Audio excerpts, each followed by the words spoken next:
আসসালামু আলাইকুম প্রিয় দর্শক। এর আগে আপনাদেরকে আমি ভিডিও দিয়েছিলাম প্রবাস সম্পর্কে, জানেন যে মালয়েশিয়ার ব্যাপারে, যে ৭৫,০০০ টাকা আসলে ভিসা এবং প্রসেসিং সব টিকিট সহ খরচ। তো ওখানে ৬ লাখ টাকা করে নিছে। তো আমি আসলে ভিডিওটার মধ্যে অনেক আপনাদের রিয়াকশন পেয়েছি, আপনারা অনেক দেখেছেন, ভিউজ পেয়েছি। তো আজকে আমি আপনাদেরকে নতুন একটা ভিডিও আসলে আপনাদেরকে জানতে চাই এখানকার তথ্যগুলো। আমি আছি আসলে সৌদি আরব আল-বাহাতে। তো আমার পিছনে দেখতে পাচ্ছেন একটা মেলা আর কি। এখানে মেলা, আমরা জানি মেলা, আসলে এটা মেলা বলে না, সার্ভে বলে। তো এখানে অনেক দোকানপাট আছে। যারা আসলে বর্তমানে কাজের অভাবে আছেন, কাজ নেই, তারা এই এলাকায় আসতে পারেন এবং কি কাজ করতে পারেন। কাজের খুব সুযোগ আছে, অন্তত এখানে টানা 3 মাস কাজ করতে পারবেন। এক একজনের স্যালারি মান্থলি আসলে 2000+ হবে।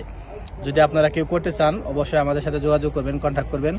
তো আপনারা মেলাটা দেখতে পারতেছেন। যদি কোন যে আপনি কোনো ইনভেস্ট করবেন, এমনি কাজ করবেন প্রতিদিন হাজিরা হিসাবে, তাহলে আপনাকে এটা আসলে এক এক দোকানদার এক একভাবে দেয়। কারো 100 টাকা, কারো 50 টাকা, কারো 70 টাকা, এরকম রোজ হিসাবে দেয়। এখানে আপনার 6 ঘন্টা 7 ঘন্টা কাজ করতে হবে বিকেলের পরে। আর যদি বলেন যে আপনি এখানে ইনভেস্ট করবেন, কিছু টাকা ইনভেস্ট করবেন, ইনভেস্ট করে তারপরে আপনি দোকান করবেন, তাহলে আপনি মান্থলি লাখ টাকার উপরেও কামাইতে পারবেন, সম্ভব এটা। যেমন ধরেন একটা দোকান এখানে ভাড়া প্রতিদিন 1000 রিয়াল। তো এখানে দেখা গেছে 1000 রিয়াল যদি আপনি ভাড়াও দেন, প্রতিদিন 4000 5000 রিয়াল পর্যন্ত সেল করা যায়। তো আপনি কি করতে চাচ্ছেন? আপনি কোনো খেলনা বা কোনো খানা বা কোনো যে কোনো কিছু, কাপড়ের দোকান, যেটা আপনি করতে চান বা করতে পারেন, কি পরিমাণ ইনভেস্ট আছে, আপনি যদি এরকম ইনভেস্ট করে আপনি কামাতে চান, তাহলে এইসব এরিয়াতে আসবেন, করতে পারবেন। তো আশা করি দর্শক বুঝতে পারছেন। অবশ্যই যোগাযোগ করবেন আমাদের সাথে।